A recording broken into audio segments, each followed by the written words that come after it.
We will talk today about G proteins and second messengers, specifically cyclic AMP, inositol triphosphate, and diacylglycerol.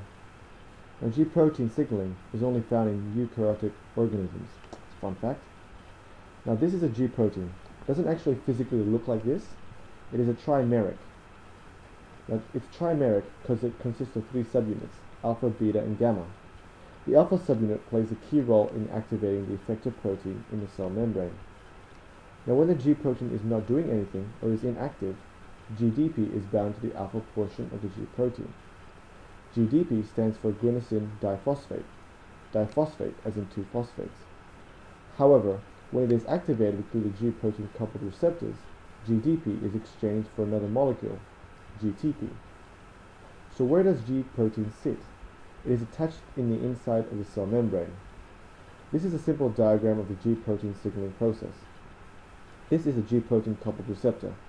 It receives the signal. And this is the effector protein. It then activates other components in this signaling cascade, usually a protein, enzyme, or it synthesizes secondary messengers itself.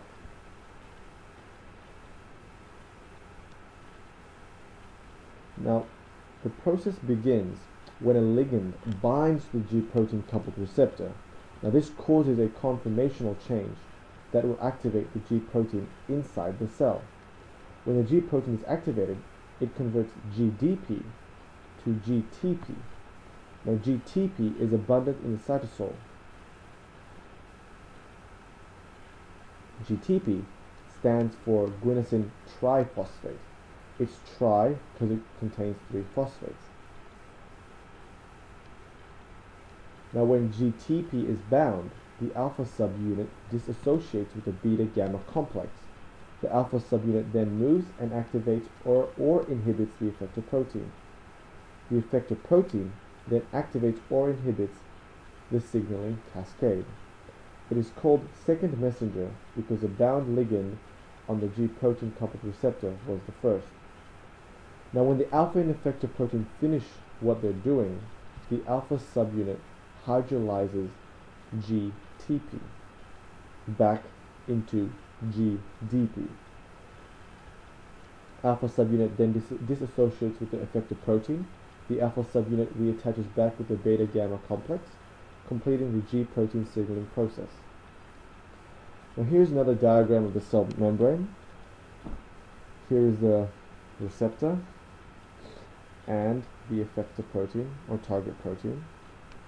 You might have heard names such as metabotropic and muscarinic receptors used interchangeably for G proteins, but do not get mixed up with this. Metabotropic receptors are typically G protein coupled receptors used for neurotransmitters. Muscarinic are specifically acetylcholine G protein receptors. Now, another point to make is that the alpha portion of the G protein complex can also be excitatory, meaning promoting something, or inhibitory. Now, excitatory, as an example, can be adrenaline in the fight and flight response, and an inhibitory example can be somatostatin, inhibiting secretion of growth hormone. So remember, the alpha subunit can be excitatory or inhibitory. So now let's look at an actual example of a G protein second messenger signaling system. For our next model, we will use an adrenergic receptor as an example. Adrenergic receptors, as you may know, function through G protein signaling. Adrenergic receptors are essentially for adrenaline or noradrenaline. As an example, adrenaline binds to the receptor, initiates a conformational change, and activates G protein. GDP is exchanged for GTP, and the alpha portion of the G protein complex dissociates. The alpha portion binds to the effector protein, called adenylate cyclase. Adenylate cyclase converts ATP into cyclic AMP and releases phosphorus in the process. releases two phosphorus in the process. Now, ATP, as you know, is adenosine triphosphate and is the energy currency in the body. Cyclic AMP stands for cyclic adenosine monophosphate. Cyclic AMP is the second messenger. Cyclic AMP causes increased heart rate, constricted blood vessels, because these are the effects of the hormone adrenaline. Now, cyclic AMP converts to AMD and ADP, then finally back to ATP. Now, there are other effector proteins which activate or synthesize second messengers. Adenylate cyclase, which we discussed, synthesizes cyclic AMP from ATP. Now, another effector protein is cyclic GMP phosphodiesterase. Now, both adenyl cyclase and cyclic GMP phosphodiesterase can be categorized under cyclic nucleotides because of its structure or similar structure. Now, there's also potassium and calcium channels, phospholipase C and A2, and many more other complex ones. Now, we'll focus on phospholipase C as an example of the G protein signaling process and describe the roles of its secondary messengers. Now, here's a G protein coupled receptor. Here's a trimeric G protein, and this is phospholipase C. Close to it are two proteins attached together, one bound to the cell membrane and the other just hangs off. Both of these are referred to as PIP2. PIP2 stands for phosphatidyl inositol 4,5 biphosphate. That's a pretty complex name. Now, let's see how PLC second messenger system works.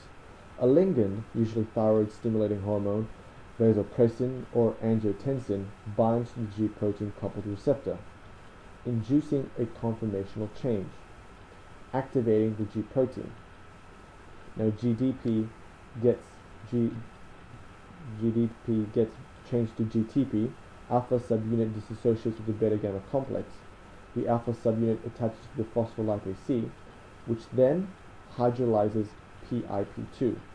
The hydrolysis of PIP2 yields two products, DAG and IP3.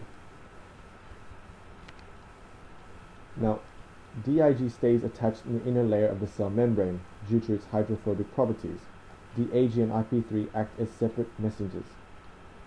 DAG stands for diacylglycerol, and this second messenger recruits protein kinase C, or PKC. Now, PKC is an enzyme which plays an important role in cellular signaling. However, PKC recruitment and activation cannot happen without calcium ions. Now, luckily, IP3, the other messenger, helps with this problem. Now, IP3 stands for inositol triphosphate. It travels in a cytosol and binds to the endoplasmic reticulum receptors. Now, binding of IP3 to receptors on the endoplasmic reticulum increases the release of calcium ions in the cytosol, thus enabling specific function of DAG, the recruitment of PKC. And this makes DAG and IP3 have a good relationship. Now, it is also interesting to note that calcium ion is also a second messenger. A rising concentration of calcium ions in a cytosol triggers many types of events, such as muscle contraction and even apoptosis. Now, this presentation was on G proteins. Please comment and provide feedback. Thank you.